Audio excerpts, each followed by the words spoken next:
دامت صاحب تشریف گھنے اللہ اکبر زندہ باد اللہ اکبر علامہ ابتسام الہی ظہیر زندہ باد. السلام علیکم ورحمۃ اللہ وبرکاتہ. وقت کافی بیت چکا ہے، ہم اس بات کو سمجھتے ہیں، لیکن ڈی جی خان کا ہمارا جو پروگرام تھا وہ قدر تاخیر کا شکار ہوا. اس کی وجہ سے جو تاخیر ہوئی اس پر ہم آپ سے معذرت خواہ ہیں. لیکن میں جانتا ہوں کہ ہمارے محبوب قائد ان کی تشریف آوری سے وہ ساری کی ساری پریشانی آپ کی ٹل گئی ہوگی. اب تمام احباب آپ دل جمعی کے ساتھ تشریف رکھیں، نظم و نسق کے ساتھ، تاکہ ہم پروگرام کا باقاعدہ آغاز کر سکیں. حضرت علامہ ابتسام الہی ظہیر حافظہ اللہ تعالی کی آج چوٹی زمین میں تشریف آوری ہمیں وہ یاد دلاتی ہے جب شہید ملت علامہ احسان الہی ظہیر شہید رحمہ اللہ بھی اسی چوٹی زمین میں ہی تشریف لائے تھے، اور اپنے کارکنان کے ساتھ محبت کا ان کا عالم اور ان کا عالم، ان میں ہم آہنگی یہ ہے کہ چوٹی زمین میں جب وہ تشریف لائے تھے ان سے باقاعدہ ٹائم نہیں لیا گیا تھا. چوٹی زمین کے کچھ ساتھی کوٹ چھٹا جا کے رک گئے تھے اور راستے میں انہوں نے کہا تھا کہ علامہ صاحب آپ راجن پور جا رہے ہیں تو کچھ دیر کے لیے آپ چوٹی زمین بھی چلیں. تو ان کی والہانہ عقیدت کو دیکھ کر علامہ ظہیر رحمہ اللہ نے اپنی گاڑی کو واپس چوٹی زمین کی طرف موڑ دیا تھا اور 15 سے 20 منٹ انہوں نے خطاب بھی کیا تھا. بہرکیف یہ جس بنیادی مقصد کے لیے جو جہد کر رہے ہیں وہ بنیادی مقصد یہ ہے کہ اللہ کی زمین پر ایک اللہ کا نظام قائم کیا جائے. نفاذ اسلام کے لیے اگر اہل حدیث جماعتوں میں اس وقت کوئی مضبوط آواز بلند ہو رہی ہے، میں بلا مبالغہ کہہ سکتا ہوں کہ ایک خاک مادہ ہے جو بابا کے دوہر اس بات کا اعلان کرتا ہے، اے دنیا کے لوگوں ایک بات ہم کرتے ہیں، ہمیں پیدا اللہ نے کیا، ہمیں روزی وہ دیتا ہے، ہمارے معاملات اس کے ہاتھ میں ہیں، عزت و ذلت کا مالک وہ ہے، اقتدار اس کے ہاتھ میں ہے، معاملات اس کے ہاتھ میں ہیں. پھر بجائے اس بات کے کہ ہم کسی کے دم چھتے بنے رہیں، بجائے اس بات کے ہم سیکولر طاقتوں کو پروموٹ کرتے رہیں، بجائے اس بات کے ہم ایسے لوگوں کی بات کریں جو نفاذ اسلام نہ چاہتے ہوں بلکہ سودی نظام چاہتے ہوں، معیشت میں، معاشرت میں، حتیٰ کہ تعلیم میں بھی اسلام کے نظام کا انہیں کچھ پتہ نہ ہو. مجھے یہاں عمر بن الخطاب رضی اللہ عنہ کا وہ فرمان یاد آیا. امام مالک نے موطا مالک میں ذکر کیا کہ ان کے دور حکومت میں اس وقت تک کسی بھی آدمی کو مسلمانوں کی مارکیٹ میں کاروبار کرنے کی اجازت نہیں ہوتی تھی جب تک وہ اسلام کے نظام معیشت کو پہچان نہیں لیتا. آج ہمارے معیشت کے تھنک ٹینک انہیں بھی پتا نہیں ہے کہ اسلام کا نظام معیشت کیا ہے. سیاست کے خدیخواہ اسلام کے نظام سیاست سے بے خبر ہیں، اقتصاد اسلام کے نظام کا پتہ نہیں، اور ہم ہیں کہ انہیں اپنا امیر کارواں سمجھ رہے ہیں. لوگوں آپ نے دیکھا، مجھے ایک چھوٹی سی بات یاد آئی. علامہ صاحب ہم چند دن پہلے رات کے 11 بجے ریلیف کا کام کر کے واپس جا رہے تھے تو یہاں کے وڈیروں کے دروازوں کے سامنے ہم نے دیکھا سینکڑوں افراد کا مجمع بے توقیر ہو کے پڑا ہوا تھا. پوچھا یہاں کس لیے پڑے ہو؟ کہنے لگے 3 دن سے مسلسل آ رہے ہیں، آج تک پیناڈول کی ایک گولی بھی نہیں ملی. لوگوں ایسے لوگوں سے تم امید رکھتے ہو جنہوں نے کھانا سیکھا، ایسے لوگوں سے امید رکھتے ہو جن کے شکم تمہارے رزق کی وجہ سے، تمہارے رزق کے اوپر جنہوں نے اپنی نظریں جما رکھی ہیں، لوگو آؤ آج بھی یہ وقت تمہارے دروازوں پہ دستک دے رہا ہے. خدا را اسلامی قوتوں کے ساتھ ہوئیے، اسلامی قوتوں کا ساتھ دیجئے، مذہب کو پروموٹ کیجئے. یہ بے دینی، الحاد، اس سے جان چھڑائیے. یہی پیغام لے کے ہم آپ تک پہنچے ہیں. بلا ناظرین میں دعوت خطاب دے رہا ہوں میرے اور آپ کے محبوب قائد خطیب شاہین نگاہ، قائد دلربا، وہ شخصیت جن کے بارے میں بغیر کسی تکلف کے کہا جا سکتا ہے، بلا مبالغہ کہا جا سکتا ہے کہ وہ خود تو زمین میں ہے مگر ظرف آسمان کا ہے. وہ خود تو زمین میں ہے مگر ظرف آسمان کا ہے کہ ٹوٹ کر بھی اس کا حوصلہ چٹان کا ہے. مصیبت تو خیر مقدر میں ہے محسن، مگر ہوا میں شور اس کی اڑان کا ہے. تشریف لاتے ہیں میرے اور آپ کے محبوب قائد محترم المقام حافظ انجینئر علامہ ابتسام الہی ظہیر صاحب، چیئرمین قرآن و سنت موومنٹ پاکستان. فلیتفضل مشکورا. پرزور نعروں سے ان کے استقبال کیجئے. نعرہ تکبیر، نعرہ تکبیر. جب تک سورج چاند رہے گا، جب تک سورج چاند رہے گا، حضرت علامہ حافظ ابتسام الہی ظہیر صاحب، فضیلت الشیخ حضرت علامہ ابتسام الہی ظہیر.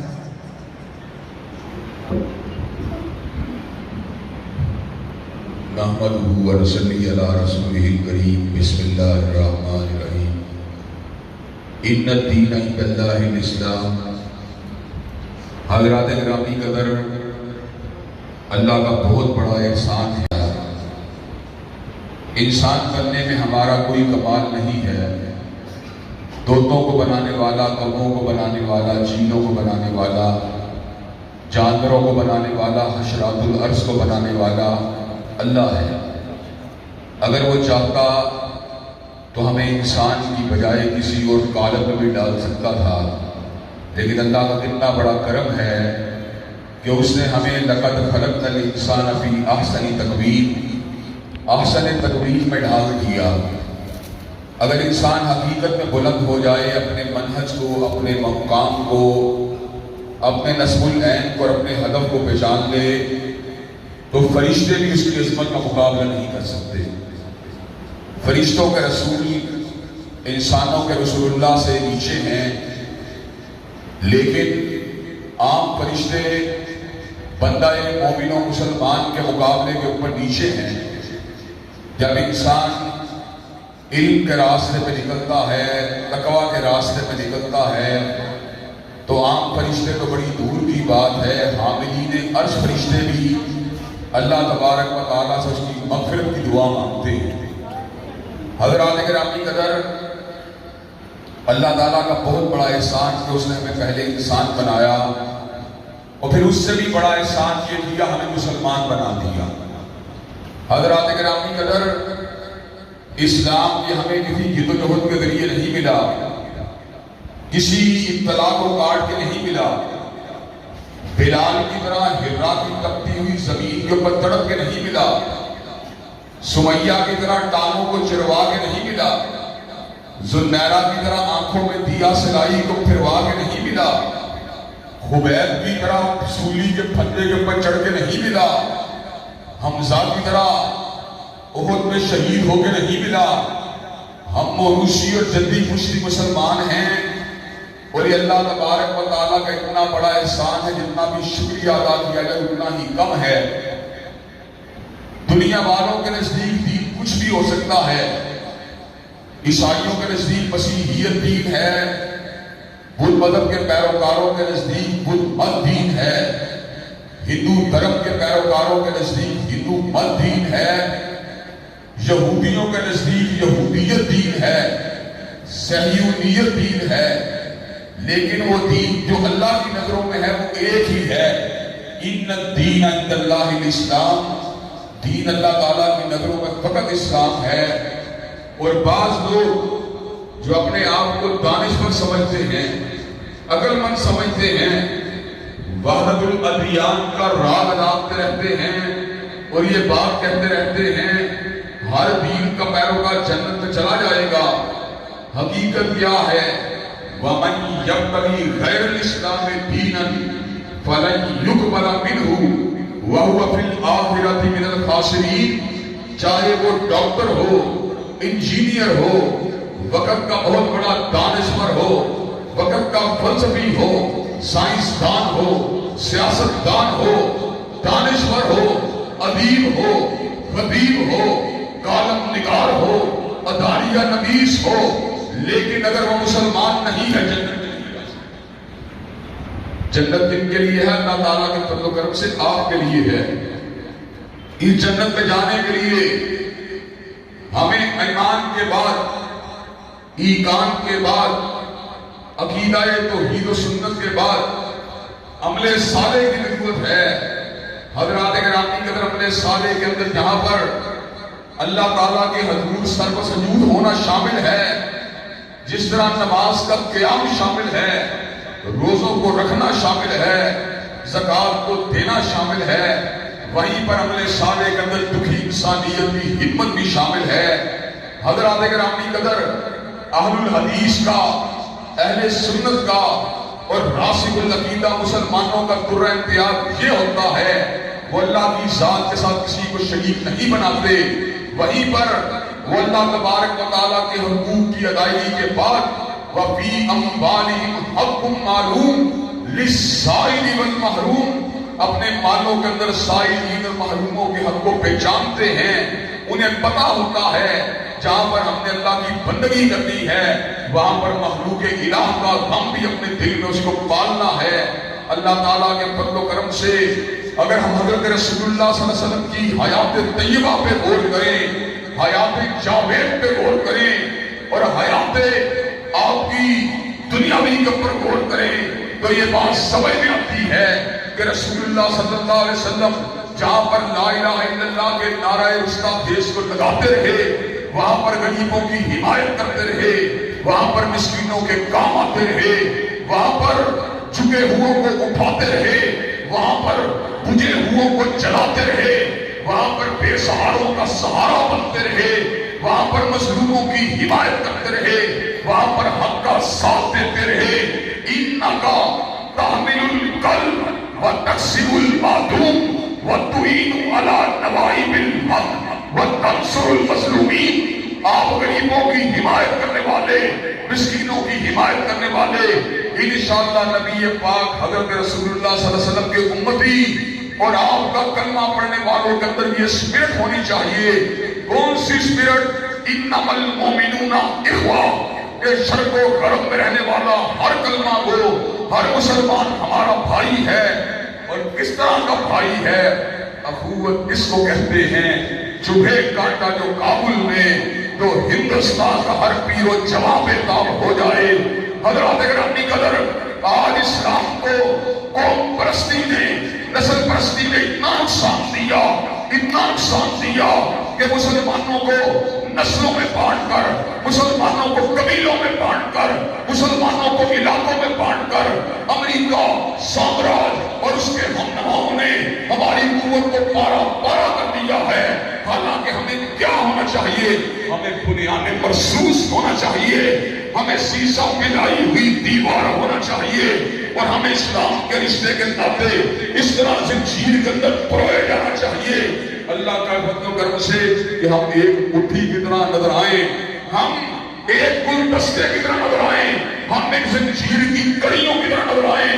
حضرات گرامی قدر اگر ہم امت واحدہ کی شکل اختیار کر لیں تو امریکہ اور اس کے ہمنوا مل کر بھی امت کے پھال کو بھی پھیکا نہیں کر سکتے. اللہ تعالیٰ کے فضل و کرم سے آپ کو یہ بات بھی بتلانے کے لیے آیا ہوں.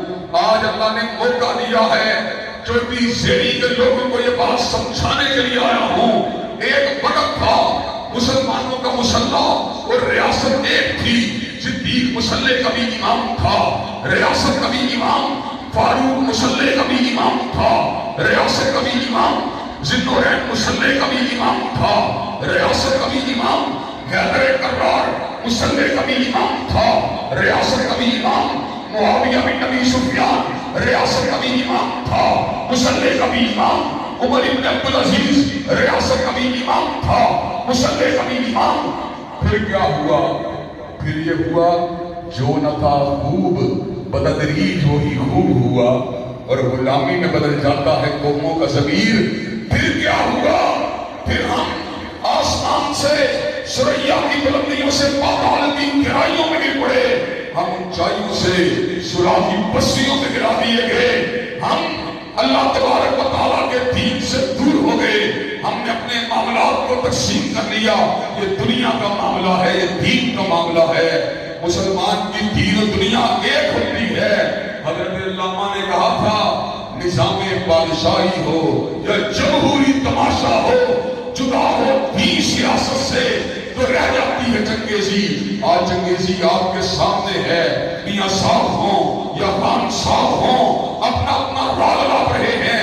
رب کعبہ کی قسم ہے اس ملک کو نہ خان صاحب کی ضرورت ہے نہ میاں صاحب کی ضرورت ہے، اس ملک کو ضرورت ہے رب کے قرآن کی ضرورت ہے۔ اللہ اکبر۔ سورج چاند رہے گا، علامہ ابتسام الہی ظہیر۔ حضرات گرامی قدر، یہ کیوں کر ممکن ہوگا جب ہم پارٹی کے رنگ کو چھوڑ کر، برادری کے رنگ کو چھوڑ کر، علاقے کے رنگ کو چھوڑ کر اللہ تبارک و تعالیٰ کے رنگ میں رنگے جائیں گے۔ حضرات گرامی قدر، جب ہم اللہ کے رنگ میں رنگے جائیں گے پھر ہر چیز کو اللہ تبارک و تعالیٰ کی رضا اور اس کی ناراضگی کے تناظر میں دیکھیں گے۔ جب ہمارا مقصد یہ ہوگا اللہ راضی ہو جائے تو پھر کیا ہوگا؟ پھر ہماری حمایت اللہ کے باغیوں کے لیے نہیں ہوگی، سود خوروں کے لیے نہیں ہوگی، ناچنے گانے والوں کے لیے نہیں ہوگی، لڑکے لڑکیوں کو نچوانے والوں کے لیے نہیں ہوگی۔ ہماری حمایت اگر ہوگی قرآن والوں کے لیے ہوگی، کمری والے کے فرمان والوں کے لیے۔ حضرات گرامی کے پھر جتھا بنے گا اور انشاءاللہ بنے گا، ضرور بنے گا۔ جتھا کون سا جتھا؟ جس کی کامیابی کی ضمانت میرے رب نے دی ہے۔ کون سا جتھا؟ وَمَن يَتَوَلَّ اللَّهَ وَرَسُولَهُ وَالَّذِينَ آمَنُوا فَإِنَّ حِزْبَ اللَّهِ هُمُ الْغَالِبُونَ۔ جس کو اللہ سے پیار ہے، جس کو رسول اللہ سے پیار ہے، جس کو اہل ایمان سے پیار ہے، حزب اللہ کو دنیا میں کوئی طاقت نہیں ہے۔ حضرات گرامی قدر، انشاءاللہ اللہ تعالیٰ کے دین کا کام بھی ڈٹ کے کرنا ہے اور خدمت انسانیت کا کام بھی ڈٹ کے کرنا ہے۔ حضرات گرامی قدر، انسانیت کی خدمت آخرت کی فکر سے زیادہ کرنی جائے تو عبداللہ ابن جدعان اور حاتم طائی جیسے وجود سامنے آتے ہیں، اور اگر اللہ تعالیٰ کے دین کو مقدم رکھ کے آخرت کو اپنا نصب العین بنا کر اللہ سے ملاقات کا یقین رکھ کے انسانیت کی خدمت کی جائے تو عثمان غنی اور عبد الرحمن ابن عوف اور طلحہ بن عبید اللہ جیسے وجود سامنے آتے ہیں۔ حضرات گرامی کے اندر مجھے آپ یہ بات بتائیے، اللہ کے دین کے قیام کے لیے کیا آپ کام کرنے کے لیے تیار ہیں؟ انشاءاللہ۔ اور اللہ کے فضل سے آخر میں یہ بات بتلا دینا چاہتا ہوں، قرآن و سنہ موومنٹ کا راستہ نہ گولی کا راستہ، نہ بارود کا راستہ، نہ لاٹھی کا راستہ، نہ پتھر کا راستہ، نہ انتشار کا راستہ، نہ فساد کا راستہ، نہ حلشار کا راستہ، نہ معاشرے کو تباہ و برباد کرنے کا راستہ۔ ہمارا راستہ امن کا راستہ، دلیل کا راستہ، برہان کا راستہ، ادلہ کا راستہ، استدلال کا راستہ، استخراج کا راستہ، اور اللہ کے فضل و کرم سے ہم دلیل کی قوت کے ساتھ، دستور کی قوت کے ساتھ اور ووٹ کی طاقت کے ساتھ ان دادا خداؤں کو گرا کے چھوڑیں گے اور اسلام آباد کے ایمانوں کے برپر سے اسلام کو لے چھوڑیں گے۔ حضرات کیا آپ یہ کام کرنے کے لیے تیار ہیں؟ انشاءاللہ۔ جو تھوڑی بہت مدد اور تعاون ہم سے ہو سکتا تھا، اللہ کے فضل و کرم سے ہم نے ہفتہ 8 دن پہلے کال دی، لیکن لوگوں نے کروڑوں روپے کا تعاون کر کے اور افرادی طور پہ یہاں پر پہنچ کے اس بات کو ثابت کر دیا۔ قرآن و سنہ موومنٹ کے 46 پروانے اللہ کی حاکمیت کے ساتھ ساتھ خدمت انسانیت کے لیے بھی تیار ہیں۔ انشاءاللہ نبی مہرباں حضرت محمد کریم صلی اللہ علیہ وسلم کے نظام کے قیام کے لیے اپنی تمام تر توانائیوں کو اور تمام تر صلاحیتوں کو بھرپور انداز میں صرف کیا جائے گا۔ منہ میں دل دے کے نکھاریں گے رخ برگ گلاب، اور ہم نے گلشن کے تحفظ کی قسم کھائی ہے۔ وآخر دعوانا الحمدللہ رب العالمین۔ حافظ عبدالرؤف صاحب سے ملتمس دعا کرائیں۔ اور اس کے بعد آپ احباب کو اپنا یہ سامان لے کر جانے کی اجازت ہوگی.